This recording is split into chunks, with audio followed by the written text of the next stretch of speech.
2 വർഷം മുന്നേ I did something that was always on my bucket list. ഞാൻ എൻ്റെ ആദ്യത്തെ ബുക്ക് ആമസോൺ KDPയിൽ പബ്ലിഷ് ചെയ്തു. ആൻഡ് ഞാനെൻ്റെ സ്വപ്നത്തിൽ പോലും വിചാരിച്ചിരുന്നില്ല എൻ്റെ ആദ്യത്തെ പബ്ലിഷ്ഡ് ബുക്ക് എന്ന് പറയുന്നത് ഒരു കിഡ്സ് ഡ്രോയിങ് ബുക്ക് ആയിരിക്കുമെന്ന്.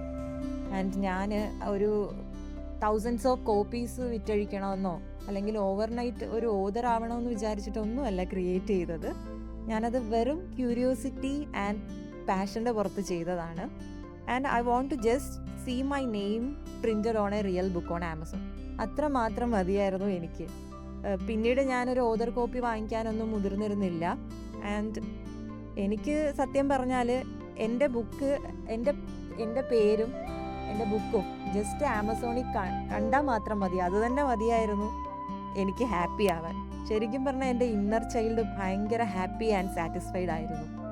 പക്ഷേ അതിനുശേഷം ഞാനിവിടെ UAE വന്നപ്പോൾ ഞാൻ വിചാരിച്ചു ജസ്റ്റ് ഒന്ന് നോക്കാം, ഓതർ കോപ്പി ഒന്ന് വാങ്ങിച്ച് നോക്കാം. എന്തായാലും അറിയണമല്ലോ ഞാൻ ഡിസൈൻ ചെയ്തത് എങ്ങനെയുണ്ട്, അത് റിയലായിട്ട് ഫിസിക്കലായിട്ട് കയ്യിൽ വരുമ്പോൾ എങ്ങനെയുണ്ട്, എന്തെങ്കിലും ചേഞ്ചസ് വരുത്തണോ, ആൻഡ് കുറേ കൂടി പേജസ് ആഡ് ചെയ്യണോ എന്നൊക്കെ വിചാരിച്ചിട്ട് ഞാൻ ഓർഡർ ചെയ്തു.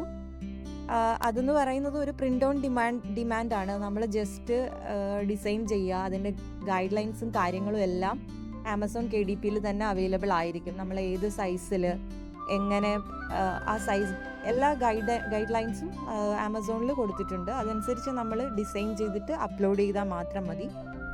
പിന്നെ ആവശ്യമുള്ളവർ ചെക്കൗട്ട് ചെയ്യുമ്പോൾ അവർ പ്രിൻ്റ് ചെയ്ത് സെൻഡ് ചെയ്യും. ആൻഡ് ഇപ്പോൾ ഇതെൻ്റെ കയ്യിൽ പിടിക്കുമ്പോൾ എനിക്കെന്തോ മാജിക്കലായിട്ട് തോന്നുകയാണ്. It reminded me that small steps matter and every dream, no matter how small, deserves to be celebrated. ഞാൻ Cloud 9-ലാണിപ്പോൾ. And I just wanted to share that joy with you all. അതുകൊണ്ട് മാത്രമാണ് ഞാൻ ഇതിവിടെ പറയുന്നത്.